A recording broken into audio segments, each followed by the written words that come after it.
Исәміз Шолы ТВ телеканалында яңалыклар вақты. Студияда мен Румел Карамиев, игътибарыгызга бүгінгі программаның төп темалары. Шәһәр өчен мөһим ике вакыйгадан уртак бәйрәм. Яр-буй паркы мәйданында узган тантаналы чарадан безнең репортаж. Сидоровка паркы танымаслык булып үзгәрәчәк, бирдә төзекләндерү бара. Бүген эшләрнең барышы белән башкарма комитеты җитәкчесе танышты. Урында Ләйсән Ханов булып кайтты. 58-02 йортының киләчәге өметле, төзелеш эшләре дәвам итә. Шәһәр җитәкчесе биредә күчмә киңәшмә үткәрде. Алар арасында мәктәп укучылары, оешма предприятие хезмәткәрләре, танылган спортчылар да бар иде. Шәһәрдә җиңел атлетика марафоны үтте.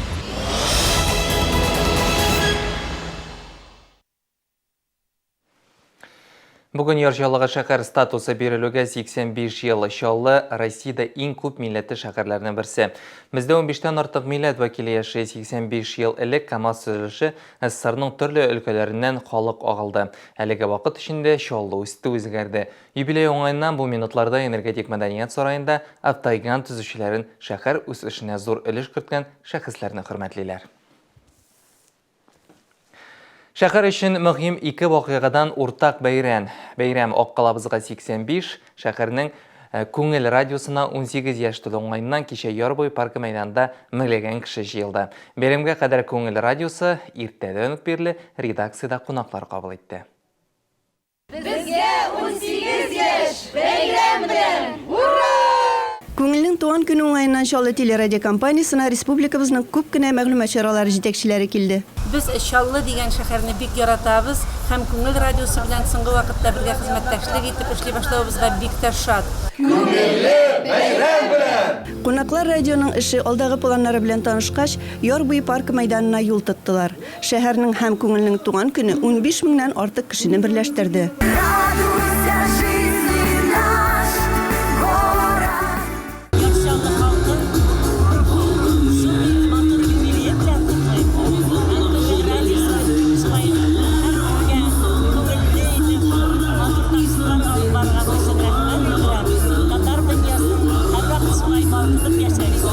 Шәһәрдәшләрне сәхнәдән башкарма комитеты җитәкчесе һәм Казан кунаклары котлады. Более 80 национальностей и народностей приехали сюда, сделали здесь свою судьбу, вложили душу и сердце. Как говорит Рустам Нургалеевич Минниханов, дружба народов – это наше славное богатство, это наше доброе богатство, это наше конкурентное преимущество. Радио Күңел исполнилось 18 лет, но Күңел, он и в Челнах Күңел, он и в Африке Күңел. Поэтому наше родное радио Күңел поднимает нам настроение, дает нам возможность с хорошим настроем работать, трудиться, жить в нашем прекрасном городе.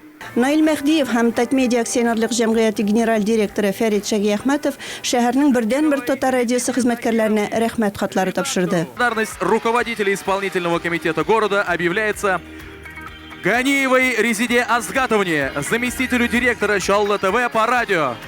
Друзья, давайте поздравим аплодисментами. Күңел радиосына 18 ел тулу уңаеннан 18 саны белән бәйле вакыйгалары булган тыңлаучылар изләнде. 2 атна дәвамында радионың рәсми төркеменә тамашачылар фотосурәтләр юллады. Менә ниһаять җиңүче билгеле. Сәхнәгә чакырабыз. Гөлзия Закирова җиңде әлеге бәйгедә. Гөлзия ханым. Көчле алкышлар дуслар, бәйгебезнең җиңүчесе. Һәм дә инде әлеге бәйгедә катнашкан барлык тыңлаучыларыбызга да чиксез рәхмәтебезне белдерәбез. Барыгызның да фотосурәтләре әлбәттә инде игътибарга лаек. Сезгә бик зур рәхмәт.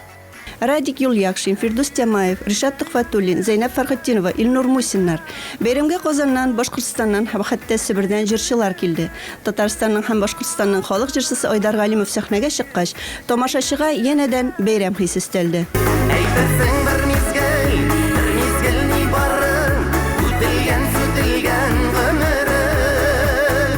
Халыкны әзгенә сибәләп киткән яңгыр да куркытмады. Киресенчә биючеләргә кәеф, тыңлаучыларга елмаюлы шат авазлар истәде. Һавага атылган салют бәйрәм кичәсен төгәлләде. Күңелнең елдан-ел дуслары арта. Әлеге бәйрәмне оештыруда зур өлеш керткән игънәчеләренә Шаллы телерадиокомпаниясе зур рәхмәтен белдерә.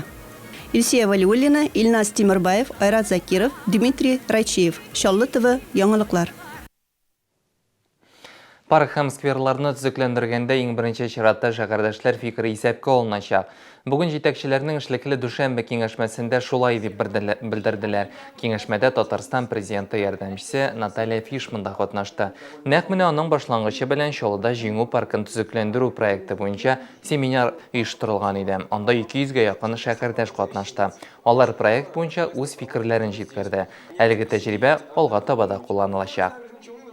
Очень важно понимать, какие функции востребованы. Безгә паркларны төзекләндергәндә анда нинди функциялар мөһим икәнлеген белү кирәк. Без моны хисап нәтиҗәсеннән аңладык. Нинди дә булса аңлатмаларга, тәкъдимнәргә сөенәбез генә. Чөнки максатыбыз паркларны кеше ничек тели шулай эшләү. Шул очракта гына ул халык яратып йөри торган урынга әйләнәчәк. Парклар һәм скверлар елында Чаллыда барлыгы 9 парк төзекләндереләчәк. Эшкә нигездә җирле җитештерүчеләр җәлеп ителә. Реконструкция өчен 136 миллион сум акча бүленгән. Тик белгечләр фикеренчә, эш бер елда гына төгәлләнмәячәк. Программа парка и скверы. Парк һәм скверлар программасы озак елларга исәпләнгән проект булырга тиеш. Без әле эшне башладык кына. Барлыгы 23 бульвар, 12 скверны, 12 һәм 38 микрорайоннарны яшелләндергә тиешбез. 100дән артык урам әле чират җиткәнне көтә. Проект буенча киләсе семинарның кайчан үтәчәге билгеле инде. Ул киләсе атнада Кам автотехника техникумында оештырыла. Анда Сидоровка паркын төзекләндерү турында фикер алышачаклар. Бүген урында күчкән киңәшмә үткәрелде. Башкарма комитеты җитәкчесе Татарстан президенты ярдәмчесе Наталья Фишман белән берлектә парк реконструкциясын карады. Урында безнең хәбәрчебез Ләйсән Ханова да булды. От начала до конца, наверное, всю работу все-таки проведет ваша группа архитекторов. Яңа караш, кыю уй фикерләр кирәк. Наил Мәхдиев Татарстан президенты ярдәмчесе Наталья Фишман группасына шулай дип мөрәҗәгать итте. Александр Тамашенко әлеге төркемдә эшләүче архитектор. Мәскәүдә һәм Казанда төрле проектларны әзерләгән. Хәзер Сидоровка паркын реконструкцияләүдә катнашачак. Посмотрели, как Без биредә транспорт йөрешен кешеләрнең нинди тукталышларда төшүен карадык. Аларның өйләренә яки учреждениеләргә бару юлларын анализладык. Хәзер бу юллар белән аерылган урыннарны тутырасы гына калды. Алар яңа эчтәлектә булачак. Безне биргә шуның өчен чакырдылар да инде. Сидоровка паркын төзекләндерүгә 34 миллион сум акча тотылды. Бирдә брусчатка һәм велосипед юлларына асфальт җәелде.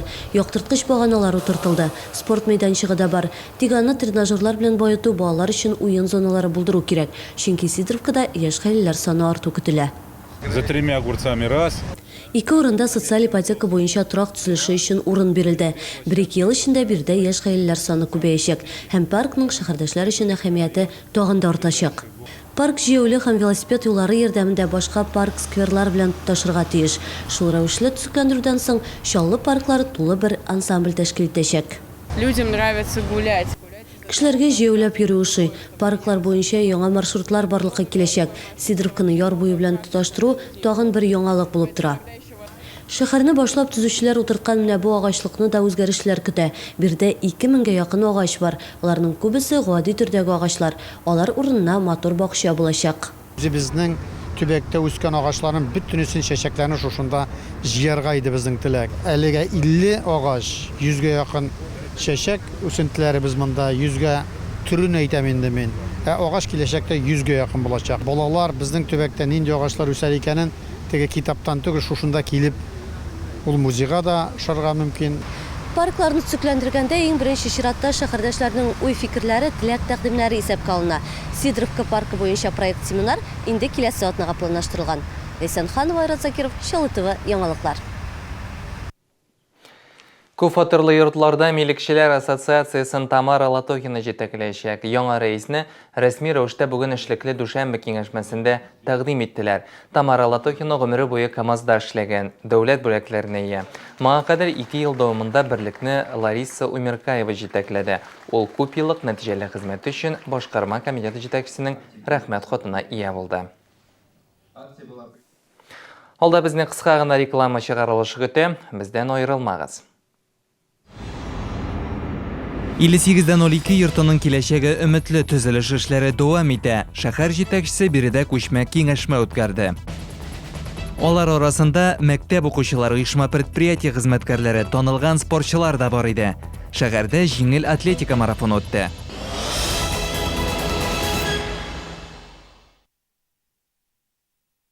Һәр укытучы үзе укыткан укыткан укучыларның уңышларына сөенә. Алар турында горурланып сөйли. Сез дә үсеп килүче буынны укыту һәм тәрбияләү өчен заманча шартлар булдыруга ярдәм күрсәтә һәм меценат буларак үзегез турында яхшы хатирәләр калдыра аласыз. Үткәнен белгәннең киләчәге бар. Үз мәктәбеңә ярдәм ит.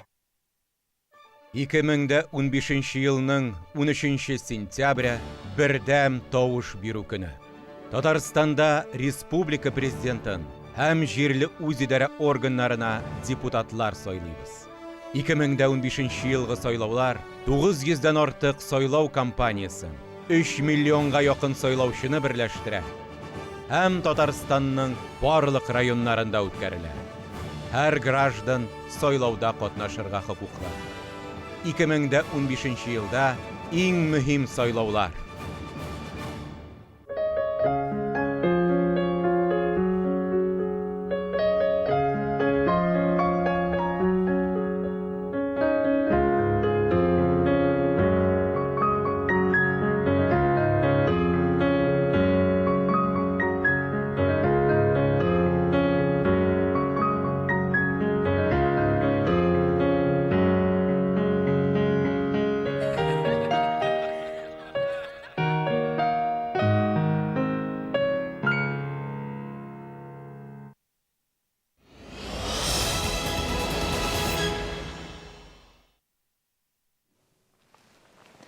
Сіз Шолы ТВ каналын қарайсыз, дәвам етеміз. КамАЗ эшчеләре бүген, ягъни 10 августтан корпоратив ялга китте. Ул 20 августка кадәр дәвам итәчәк. Бу вакыт тәүлек әйләнәсе эшли торган җиһазларны ремонтлау һәм яңарту өчен файдаланыла.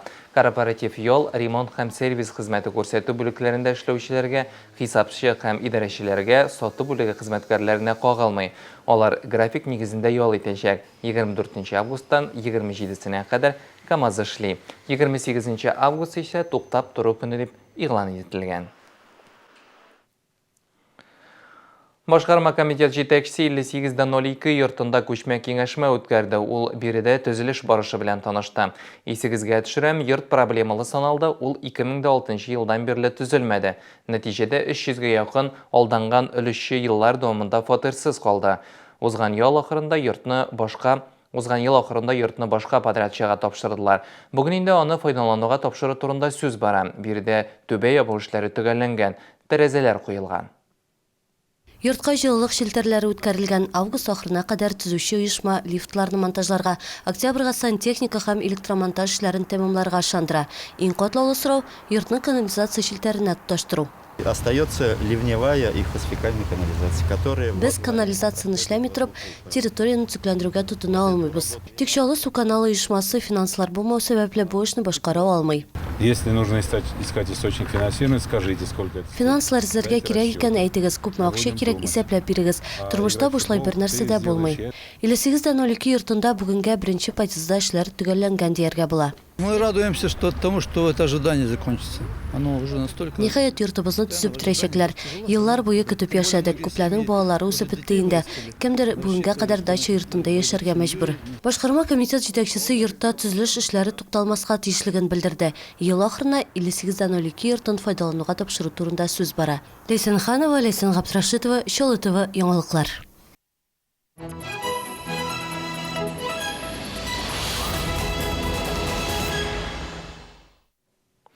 Сыйфатлы матур һәм кулай бәядән Чаллыда Пятигорскидан мех күргәзмәсе ачылды.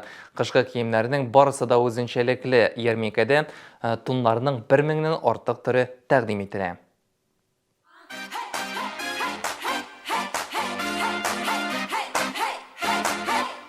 Озын һәм кыска заманча туннар шәшке һәм утоннан. Баш киемнәрнең төрләрен санап бетергесез. Күңелең нинди тели, шунсын сайлап ал. Бәяләре кулай, бөтен үлчәмнәр дә бар. КамАЗ мәдәният йортында тун базары дип исемләнгән ярминкә ачылды.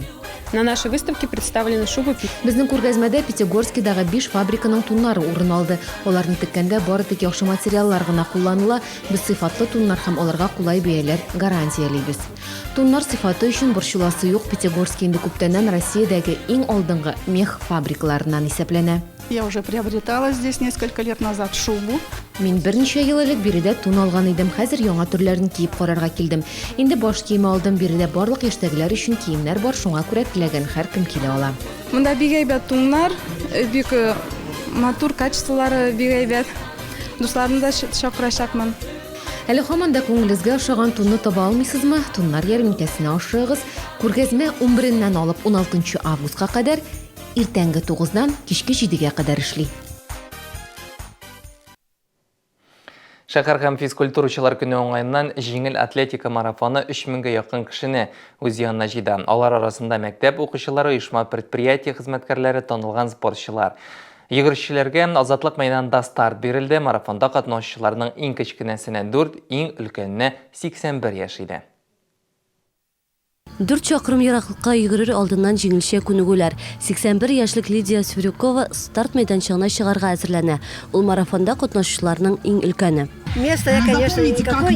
Мин бәлки иң соңгы кеше булып килермен, тик минем өчен иң мөһиме ярышларда катнашу. Башкалар йөгергәнне дә карап торырга яратам. Яшьләргә кызыгып карыйм. Марафонга старт бирелгәнче физкультура һәм спорт өлкәсендә иң уңышлы эшләүчеләрне бүләкләделәр. Могу сказать, что спорт по нашей жизни всем нам помогает. Шулда футбол, хоккей, башка спорт төрләре үсештә. Спорт тормышта һәркемгә ярдәм итә. Мин үзем дә спорт белән шөгыльләндем. Бүген Татарстанда авыр атлетика буенча федерацияны җитәклим. Бүгенге марафон да шәһәр тормышында бик мөһим.